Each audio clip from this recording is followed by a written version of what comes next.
Welcome back to Feed the Dark podcast. This is another very special episode. Please welcome my guest, Stipe Lozina.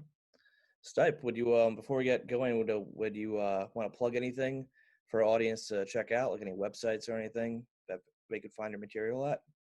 So, first of all, glad to be here on your podcast. Thank you so much. Um, so I'm available on multiple social media platforms such as Instagram, Facebook, Twitter, LinkedIn, and mostly through my email. Yeah. Awesome, awesome. So you are a horror writer. Yep. And yeah. So I ask most of my guests this, but I'm just super curious because it's such a specific niche genre that I love so much. And I was kind of curious if you could just start out by telling us what got you into the genre and why you decide to write in horror. So basically, I researched horror for multiple amounts of months, and since the last 2 years. So through my learning, I learned that the horror genre itself has multiple ancient origins with roots in folklore, as you might also know. Hmm. So there is the recurring religious tradition going around horror, so focuses on that evil, the demonic, and the very principle of the thing embodied in the person itself. So these elements were manifested in stories of beings such as demons, vampires, werewolves, ghosts, witches. And in Europe, the horror fiction became established through works of going several hundreds of years back and even thousands by the ancient Greeks and the ancient Romans. And also, the well known 19th century novel about Frankenstein was greatly influenced by the story of actually Hippolytus, where Asclepius revives him from death. So, that is one of the lesser known inspirations for Frankenstein. Mm. Oh, it's awesome. Yeah, we just did an episode on Frankenstein not too long ago, actually. So that's interesting. But actually, before I ask this question, what would you consider a deep below? I know it's like a like an organization that you're starting, or is it more of like a So, I'm part of the founders, so it's not just me. There are around seven of us currently. Mhm. So I'm just one element of them. So they, the main goal of the Deep Below is basically to form an all-around platform through which writers of horror can basically expose their works of fiction to a wider audience. Oh yeah, that's awesome. That's awesome. No, I checked out the website a little bit earlier and I saw that it's mostly all set up. Is that correct? So the website is going through a radical change, Okay. basically, as we speak. So multiple elements are being added, and it's going to look severely different than it looks now. Okay. Okay. And what kind of work do you have on there at the moment? So currently we have more than 20 short stories written by, for now, 18 authors. And we have two investigations, and tomorrow a new story. Every 5 to 10 days, a new story is released that we receive from authors of all kinds. Oh, very cool. Very cool. I actually did want to ask you about your brother as well, because I know that you write with your brother sometimes, and Sometimes, yeah. I can't imagine writing with my sibling. I feel like that would be a pretty difficult task. So, what has that process been like for you? So I and my brother, we wrote my second book, so Keep Running, which is also a beginning of a series. Hmm. We got the idea, the both of us, through a conversation, and basically said like, hell yeah, let's write it. Before that, I already self-published a beginning of a another series, which is going to get its third release in December. Mm. And Keep Running was basically a byproduct of our imagination and influenced by works we've seen. Awesome, awesome. We did talk a little bit about why you're passionate about horror, but I have noticed that you also write in different genres. I wanted to ask you about what your experience was like in writing in those genres and and why you would, I guess, choose to kind of jump around a bit? So I write fictional stories as well as you've seen non-fictional Mhm. books. Yeah. So the reason why I decided to also dabble into the world of non-fiction is because I constantly discover stories from several corners of the world, and while I dabble so inside of their contents, I read many non-fictional works as well. So history going through the Cold War, the Second World War, the First World War, Mm. and inside of there I find many questions which seek answers, and so I see like the past, how it has played out, and that there are still many unanswered questions that need to be spoken about. And through my research of the global economy, I further observed the potential future of trade and financial literature. And through my conversations with some other authors I know who write often so works about the economy and the evolvement of technology, I exchange my views with them, and I that is how I begin basically to write some of my nonfiction books. Mm. Has some of that interest also came from growing up in a post-Cold War Eastern Europe? Is Yeah, that, so yeah. yeah, so in the Europe, so in after the Cold War, uh, basically the Croatian, so part of the history, is after the Cold War, so was nearing its end after it was over. Croatia was involved in what we call here the Homeland War. So, as you might know, the Cold War in it of itself was a period of geopolitical tension between the United States and the Soviet Union and also their respective allies. So there was the divide between the Eastern Bloc and the Western Bloc after World War II was over. And the period is considered to go so from the end of the 1940s to even 1991. So some people think that it was over in the 80s, but there was so in the 90s, the beginning of the 90s, there was the dissolution of the Soviet Union itself, and the Croatian War of Independence began in 1990. So it was fought from 91 officially, but it began a year earlier to 1995.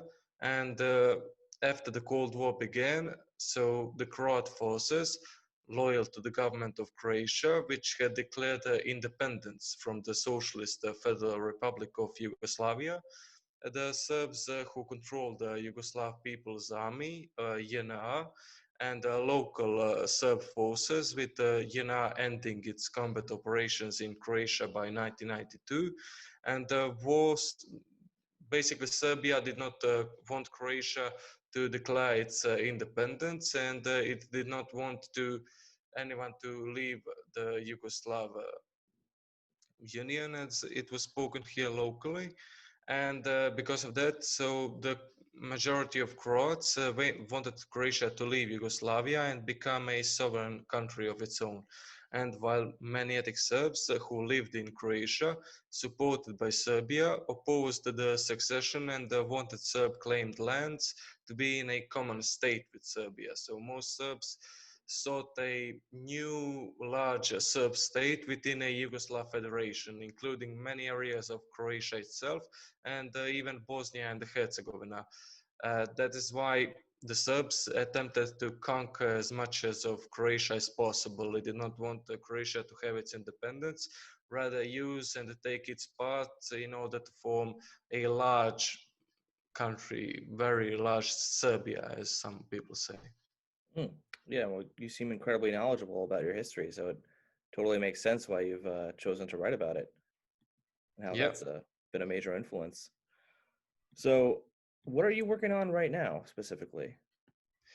So now I'm involved in writing one non-fiction book, which is about our own solar system. So I have attended a masterclass by Neil deGrasse Tyson, and I was one of the dozens of people who attended it. So it was like through the internet, Oh wow. and in there he spoke very closely about the trends which are going on the outer rim of the solar system. So there are magnetic fields forming and pulling some of the planets, so having an influence on them. Hmm. And in the 1920s to 1930s, the same way like that. So there was a magnetic force which was pulling. I think it was Venus, uh, and that is how Pluto was discovered. So the magnetic field of another, which is not mentioned as a planet, but a dwarf star now, was the reason the planets were being pulled by an outer force. And that same trend is going on right now. And there is a possibility that there are star bodies which are not discovered because they are very placed in the cold regions of the outer solar system. But those stars are part of our solar systems. So there are many researchers going on, and I mentioned them in this book. And despite of that, I also am writing currently four fictional novels at the same time. Jesus. So four fictional novels are, and those aren't all solo projects, correct? Some of them you're working on with different writers as well. Yeah. So So yeah. one of them is the third book in the Revenge of the Past series, which I mentioned before, releases in December. Hmm.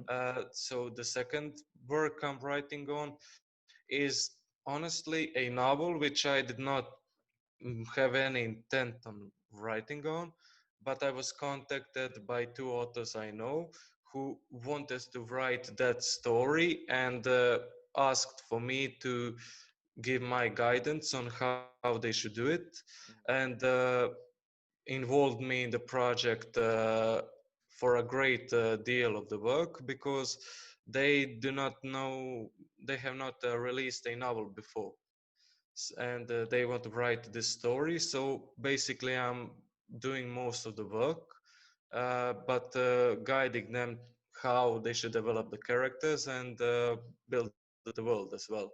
If they want to make it into a series or not, but currently it's a standalone project for now.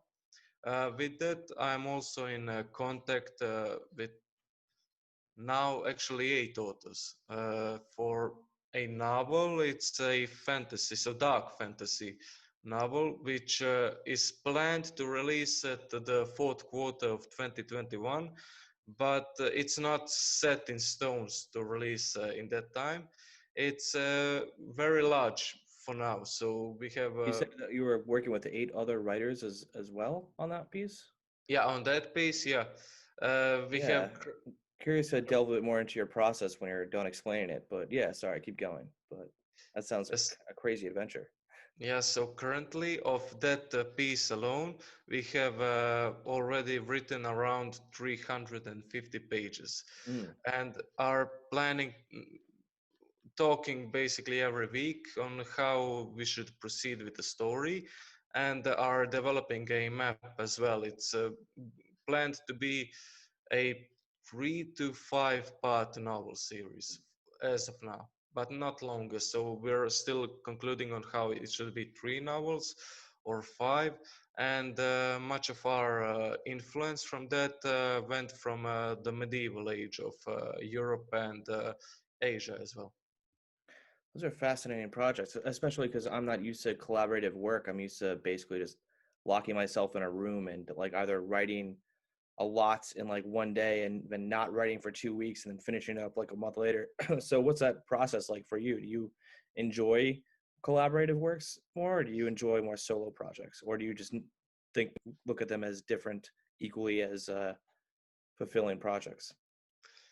So yeah, so for my series, which are two now, the Forest Chronicles and the Revenge of the Past series, I like to have the ownership of them, if you understand. Like, Yeah. I like to have full control on where the series is going.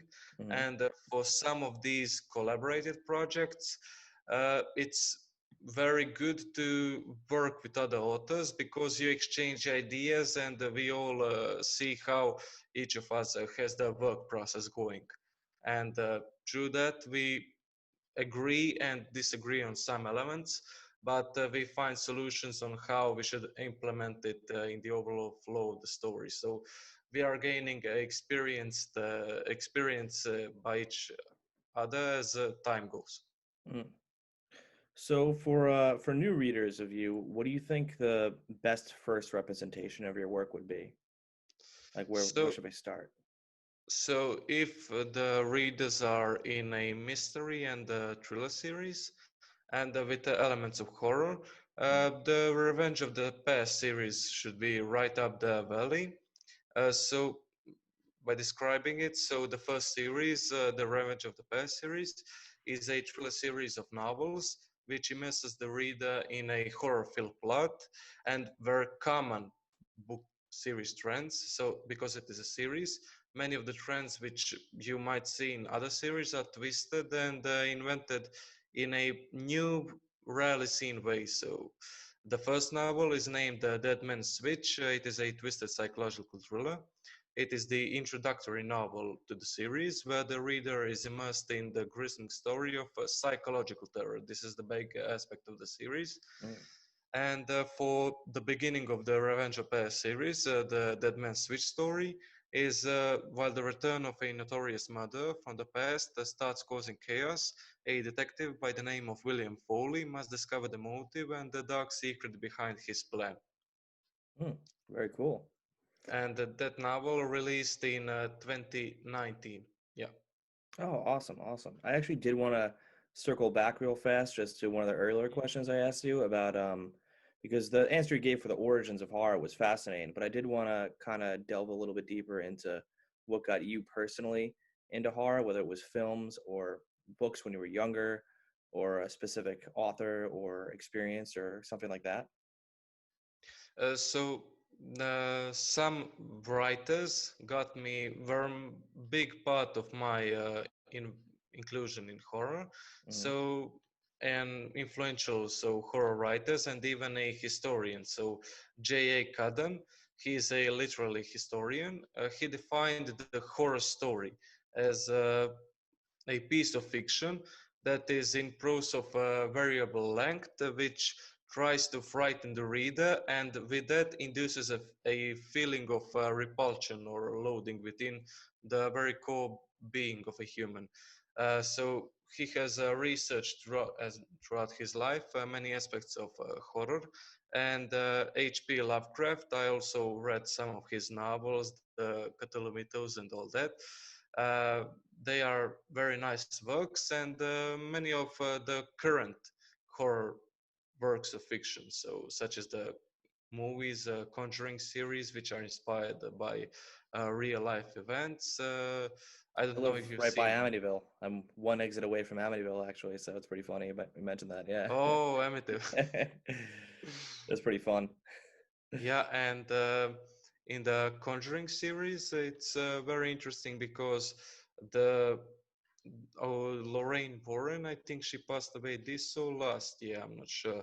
Mm. But her and Ed Lorraine Warren were so Ed, as I read, passed away in 2006, and she was still alive even during the production of these movies. So she was the actress implemented her as a character in the movies because she was directly involved. She and her husband were called in these paranormal cases. Ah, interesting. Yeah, personally, the paranormal stuff actually freaks me out more than serial killers or anything like that. Even though I love Halloween, I have a Nightmare on Elm Street hat on right now, but the stuff that really creeps me out is ghosts and paranormal. So Oh, I I have agree. had a few personal encounters with Yeah, no, I've had some some. elements of paranormal. Oh yeah, Yeah.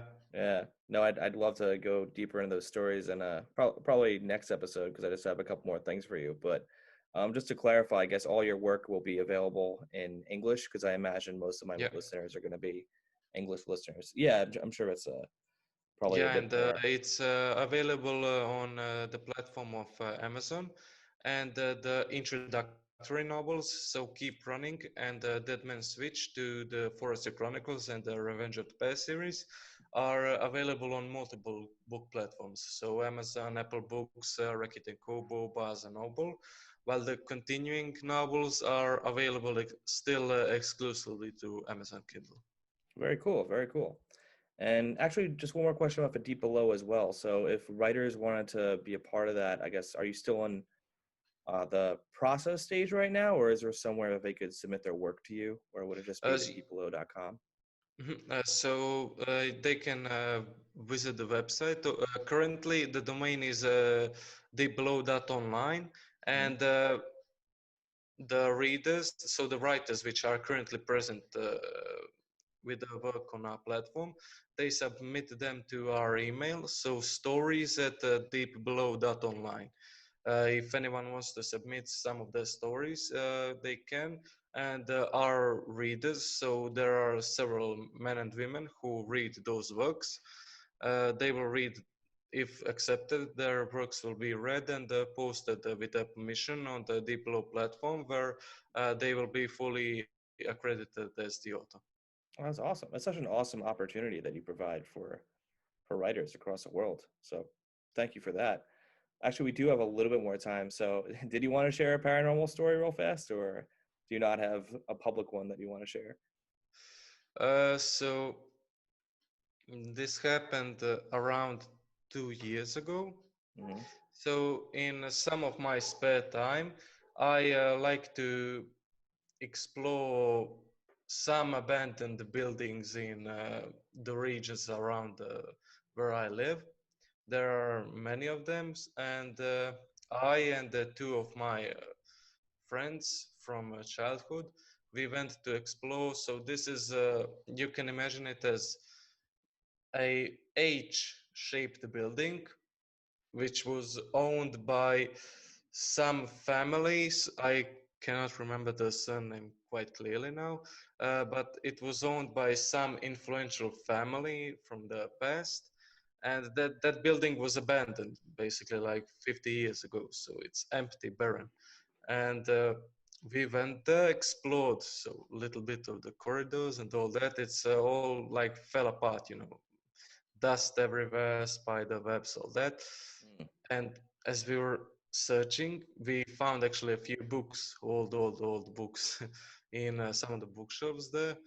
And we heard this was like I was holding one book, showing it to them, when we heard like a loud thump in the corridor next to us. We walked outside, nothing is there, and we did not see what hit the floor. It's basically as if an object hit the floor, and there was no wind, so no wind anywhere. We are standing in the corridor, and the room we were standing inside, the wooden door like slammed itself from the inside. So, Damn. so yeah, so and there was no wind, so it could not be the influence of wind because there was none. It was still quiet peace. I would be freaking out. I would not be the brave man of a situation. Yeah, we basically packed our stuff up. We entered that room again because our backpacks were left in there. Mhm. Uh, we packed them up, left all the items there, the books, because we do not take any of that, but we want to explore it. And left a little bit quicker, yeah. That is creepy as hell, man. Thank you so much for sharing that story. And thank you again for coming on. I really do appreciate it.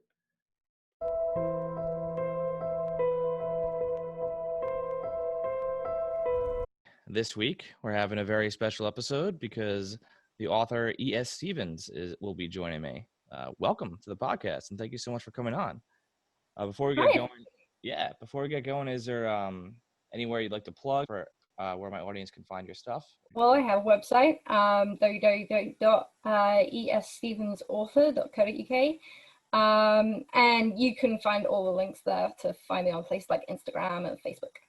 Awesome. All right. So the first thing I want to ask you is about how you publish your work, because I thought it was very interesting how you publish it in a serialized format, which kind of seems like a callback to like the old 1970s sort of serialized horror. What kind of made you, I guess, portray your work like this instead of releasing novels in full length like many other authors?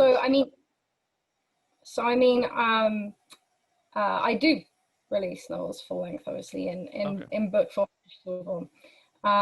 But some of the stuff that I do, for example, like Beneath the Skin, which I think you've read bits of, those I started creating and decided to kind of publish in this way when COVID hit, basically. So bookshops obviously closed. People couldn't get out to bookshops and things, and it seemed like the right thing to do at the time was to create something that was free for as long as I can continue to make it free. That was something for someone to look forward to month upon month upon month. And I mean, at the beginning of lockdown, we had no idea how long it was going to last. So it was designed in that sense. At some point, it might well end up inside a anthology and like a compilation. But this seemed to be a nice way to get people into the genre, and also to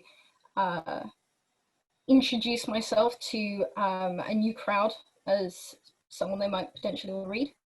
Yeah, no, and also it's actually a very intelligent way to go about it, actually. And I mean, yeah, we're in New York over here in the Feed the Dark studio, which is just my home basically. But yeah, no, it's been insane day to day. So I think it's actually a really good way to get people into the genre and to get people back into reading. So I think it's smart. Yeah. So, but that was the main thing behind it. I use these kind of smaller length stories to kind of like a palate cleanser.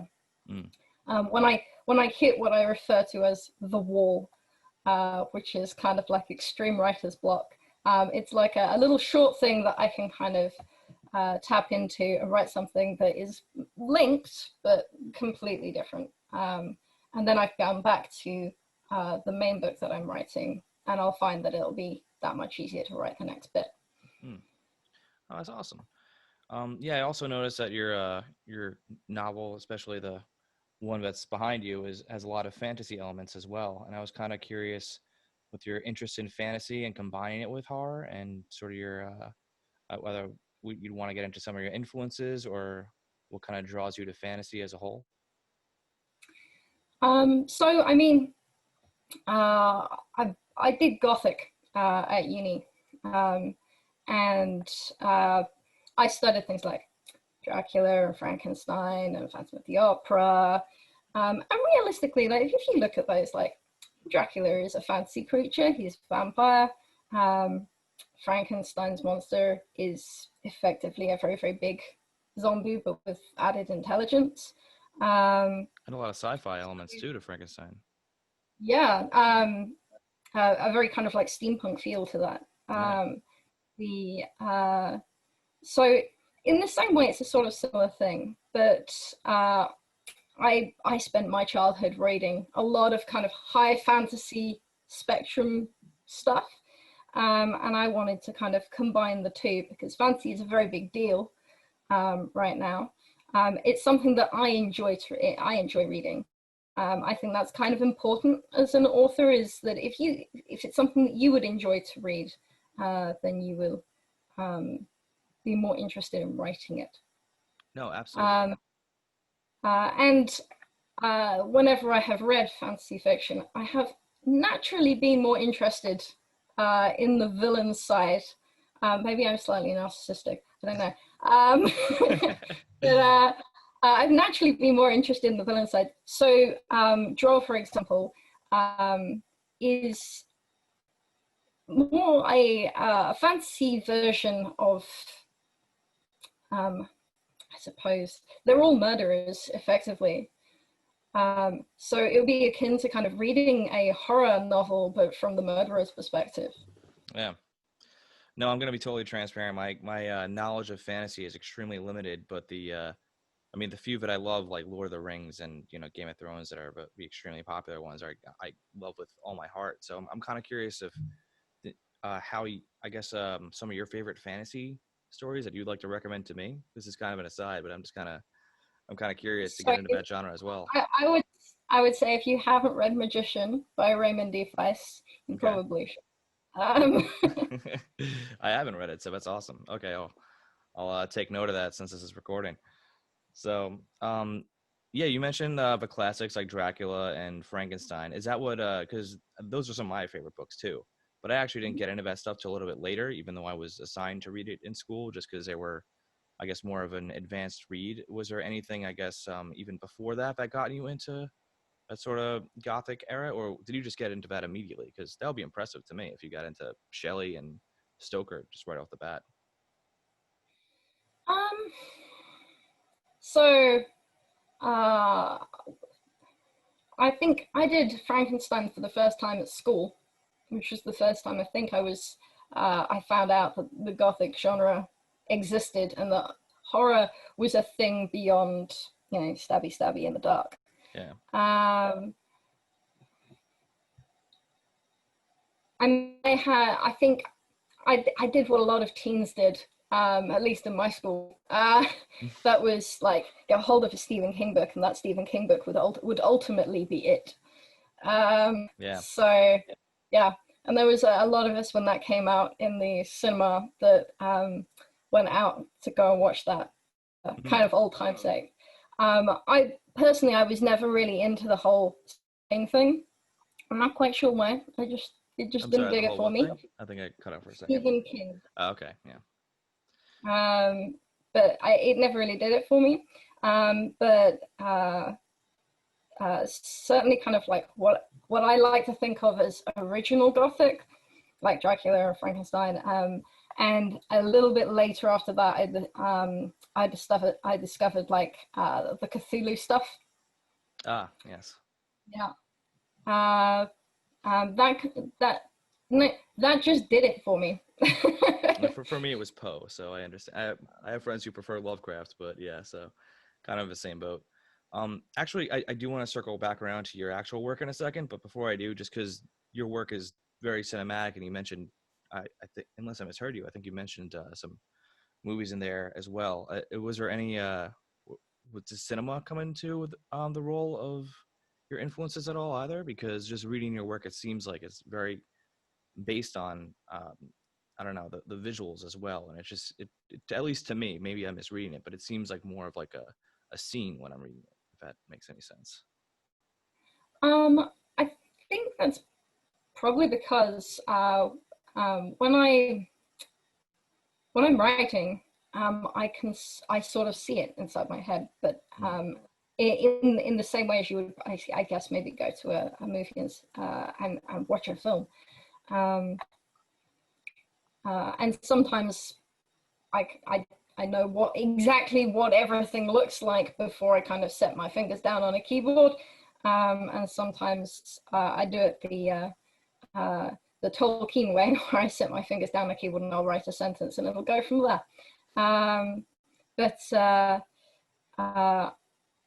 yeah, I would say I'm a very kind of like visual writer. I like writing scenes and action that is that you can almost imagine kind of being in front of your eyes. Yeah, with Beneath the Skin, it kind of, without giving anything away, it starts off with the kind of like an not yeah, sort of like an action piece while also describing the setting simultaneously. So I just thought you had both notes at the same time, which is to me very impressive. So yeah. But I don't want to like give anything away that I'm not supposed to. So I kind of want to throw it back to you and ask you if there's anything about your own stories that you would like to relay to our audiences, or if there's a specific story you think they should start with that really summarizes your writing. So Obviously, I think the subscription with Beneath the Skin is a good one to go for, because it's free. And I am a big supporter of, there are lots of writers out there, there are a lot of authors out there, and not everyone is for everyone. So that's a really good place to start. Or potentially with Drought Blood as well, really good place to start. It doesn't matter which one of those you start with, even though they're both set in the same world, they are not exclusive to each other.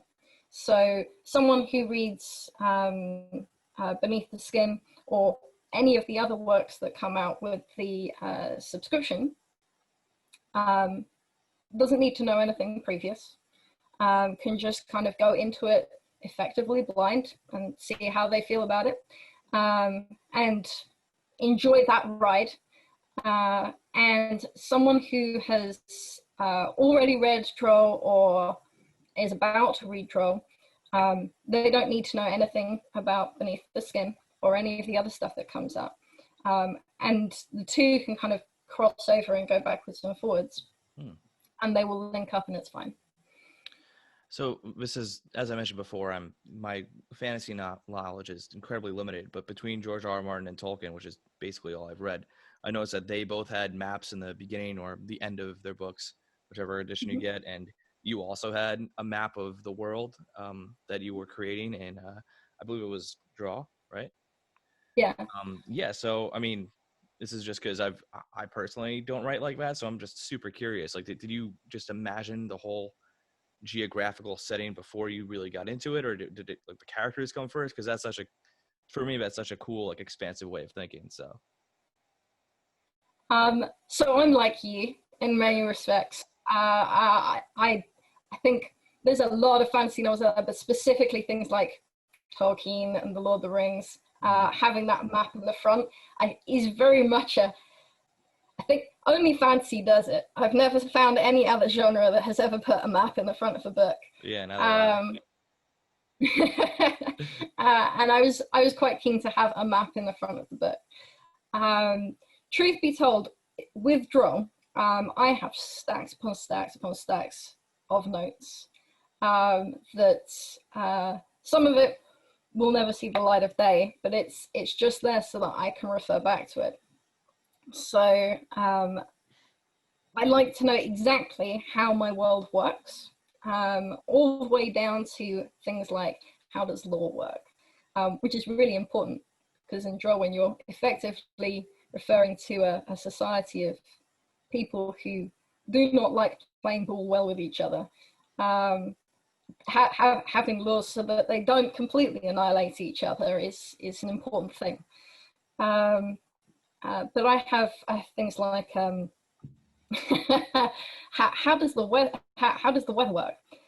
What happens in the autumn that makes autumn happen? How does it progress from there?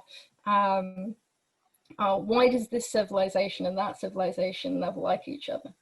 I usually write more like small town kind of horror stuff. So this is, or like personal relationships. So I'm just not used to that, like, thinking in that way at all in writing. So I think that's super awesome. I knew we touched upon the coronavirus for like a second. I actually, a question I wanted to ask was, do you find that you're, not that this is a good or bad thing, but are you more creative now because of, like, the entire of everything that's going on now, excuse me, or do you find that it's a bit stifling because of the current climate and I guess kind of being stuck at home? And I know this is a very strange time globally, so I'm just kind of curious how it was. Yeah. So actually, I am less creative at the moment, because I have a 5-year-old son. So, and he is not currently at school, which means that he is your average 5-year-old, and he bounces around. So most of my writing time tends to happen anywhere between 9 p.m. and the wee hours of the morning, because of that. Whereas normally when he's at school, I would have hours to be able to do that kind of stuff when I am wide awake and relatively fresh-faced.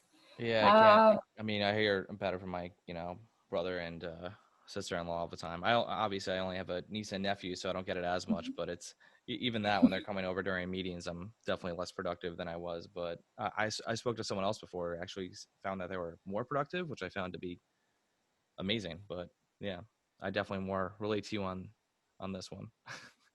So yeah. So like the physical, like writing things, less productive. But at the same time, you kind of have to balance the good with the bad. Had it does mean that I have had a lot more time to consider doing stuff like the subscription with Beneath the Skin. mm, Probably wouldn't have started if COVID hadn't been around. It would have been kind of put in a file somewhere until there was enough of it to maybe show my editor. So no, it's. I mean, obviously, it's. I don't want to make light of it. It's a terrible time globally, and tragic and all that. But it's good to find something to be more productive during times like these. So I'm glad that you started that and found a new way to you know release your writing to your audience and to get more people into the genre, which I really appreciate because that's what we're trying to do here as well. But yeah. before I go, I did want to ask if there was anything that I missed that you wanted to talk about, or if there was any if you wanted to delve deeper into any of your stories, because once again, I prefer people to read it than actually get too into it here. But what do you think? So I mean, um, like I said, the two are not kind of mutually exclusive. Mm-hmm. So Beneath the Skin is a short story horror novella that may or may not at some point be published in some other larger work. Um, it has just finished, so the first extract is really easy to get hold of, and the next one coming out is called Drowned, Mm. which is set in the same place but slightly further along the coast, as the title would suggest, which means that if anyone joins now, it's a really good time to do it. But also, someone who's already been doing it for a while or decides to ask for the back issues um, is kind of set in the world and understands a little bit of how things work. Um, for Droll, our first book is out already. The second book comes out in January. And Droll is, for anyone who is considering it, Droll looks and reads like your traditional fantasy novel the first time that you read it. The second time that you read it, it basically draws your attention to, and the whole kind of theme and trope of it is, who is the bigger monster? Everyone here is a monster. You have one character who is effectively kind of like a monster hunter, and she does that by being the bigger predator. And there are other characters who might at first look nastier, but are they? And how much of a monster are you willing to be in order to do the good things, like protect your family and that kind of stuff? And there are bits in there that are probably not for the faint of heart, but it's sugar-coated a little bit to a certain extent because it uses these fantasy tropes. Right. So it's So not you won't total necessarily notice them torture porn or until. anything. Sorry? I said it's not total torture porn or anything like that, or yeah, No. yeah, no, I know, yeah. I am definitely one of those writers. I firmly believe that uh, nothing I could possibly write is as terrible as what you can imagine inside your own head. You know what terrifies you best. It's true. It's a Hitchcock philosophy, so I dig that. I like both the Hitchcock philosophy and the Sam Raimi Evil Dead over the top stuff. So I prefer both perspectives. But thank you so much for coming on. I really, really appreciate it. And I guess one more time is, can you just restate the website just so my audience will know where to find you again? Sure, it's www.esstevensauthor.co.uk. Awesome. Yeah, for everyone else at home, this is Feed the Dark. You can find me on Libsyn, YouTube, Spotify as well. All right. Thank you again, guys. Bye.